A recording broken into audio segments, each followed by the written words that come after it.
যেখানে শিশুদের হাতে খড়ি হচ্ছে ট্যাব আর স্মার্টফোনে, সেখানে বাগেরহাটের এক প্রত্যন্ত গ্রামে আজও অক্ষর শেখা শুরু হয় তালপাতায়। একটা সময় ছিল যখন দোয়াতের কালিতে ডুবে যেত শৈশব, আর তালপাতায় লেখা হতো জীবনের প্রথম অক্ষর। সময় বদলেছে পাঠদানের ইতিহাস। কিন্তু বাগেরহাটের চিতলমারী উপজেলার দক্ষিণ ডুমুরিয়া গ্রামে আজও যেন পুরনো সেই সময় থেমে আছে একটা পাঠশালার ভেতরে। শিশু শিক্ষা নিকেতন ২২ বছর ধরে যেখানে শিশুদের হাতে খড়ি হয় তালপাতায় অক্ষর চর্চার মধ্য দিয়ে।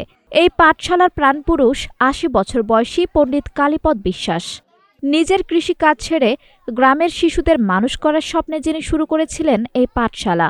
বর্তমানে আশেপাশের ৫টি গ্রামের প্রায় অর্ধশতাধিক শিশু প্রতিদিন সকাল ৯টা থেকে দুপুর ১টা পর্যন্ত অক্ষর শেখে এই পাঠশালায়। মাসে মাত্র ১৫০ থেকে ২০০ টাকার বিনিময়ে শিশুরা পাচ্ছে শিক্ষার সঙ্গে শৃঙ্খলা আর নৈতিকতার পাঠ।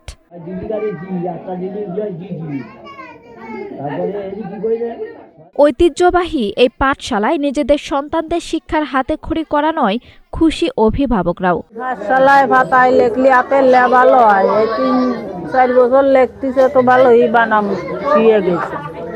এখানে দিলি তো লেখাপড়া ভালো হবে, ভালো শিয়ে যাবে, উপরে উঠলি ভালো লেখাপড়া হবে। তবে আছে সংকটও। জোয়ারের পানিতে ডুবে যায় পাঠশালার পথ। গ্রীষ্মকালে তীব্র তাপদাহে ছোট ছোট শিক্ষার্থীরা যেন হাঁপিয়ে ওঠে, তবুও থেমে থাকে না তাদের পাঠদান। স্কুলটা অনেক আগের পুরনো, ২০-২২ বছর আগে থেকেই স্কুলটা চালু করা হয়েছে। এখানে লেখাপড়ার পদ্ধতি খুবই সুন্দর। সৌরভ রে সে বড় স্কুল চলে গেছে, এবার মেয়েরে নিয়ে আসছি। এই বর্ষাকালে মাঠ তলাই যায়, যদি উপরে তাদের দেখতো বাচ্চাদের সুবিধা হতো, খুব খেলাধুলোয় সুবিধা। গ্রামের মাটিতে দাঁড়িয়ে তালপাতায় অক্ষর আঁকতে আঁকতেই নতুন প্রজন্ম শিখছে শিকড়ের গল্প। প্রযুক্তির ভিড়ে হারিয়ে যাওয়া এক ঐতিহ্যকে বাঁচিয়ে রেখেছে এই তালপাতার পাঠশালা।